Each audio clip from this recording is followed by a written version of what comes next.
All right guys, just a little heads up. My name is Bernie. I'm here putting some Artec fender liners on my 2021 diesel Gladiator. I got these from Rebel Off-Road. They've been amazing. But just I wanted to give the consumer a heads up because there were a couple things about these that the Rebel didn't tell me and that Artec doesn't tell you.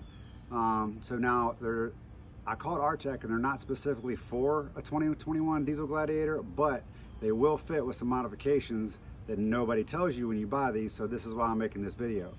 So the first thing is the evap canister for your gasoline tank. So Artec provides you with a hose that they tell you to take off this connection and use their relocation bracket to move the canister. Well, you can use the relocation bracket to move your canister, which gets it out of the way, but the hose that is provided is way longer than the one that Artec provides you, so you can't use that. So that's the first thing you gotta do is move your DEF canister, or your evap canister.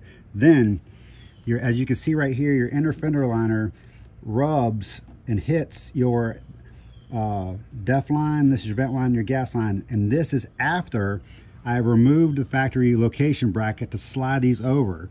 So you have to remove that bracket, slide these out of the way to even get this to sit flush. And my advice is you want to put some little extra padding, which I'm going to do here shortly, to keep this, because it's obviously you can see it's going to rub on the fender liner and you don't want that to put a hole in there eventually down the road. Second thing, or third thing I should say, this bracket normally sits right here this way and is in the way and hits the bottom of the fender right here.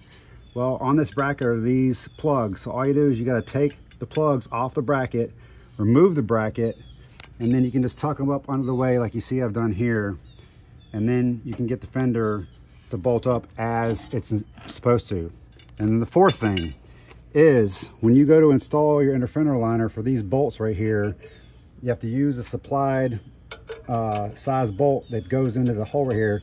Well, these bolts are way smaller than the factory bolts that they tell you to use, or that you do use on your aftermarket fenders. So you're gonna have to get either a washer or use a washer is pretty much the only thing, or a bigger head. But that's another thing, you're gonna have to use a smaller bolt that they don't tell you about. So there you go guys. Hopefully I upfronted you with stuff that you're gonna need to do to install these.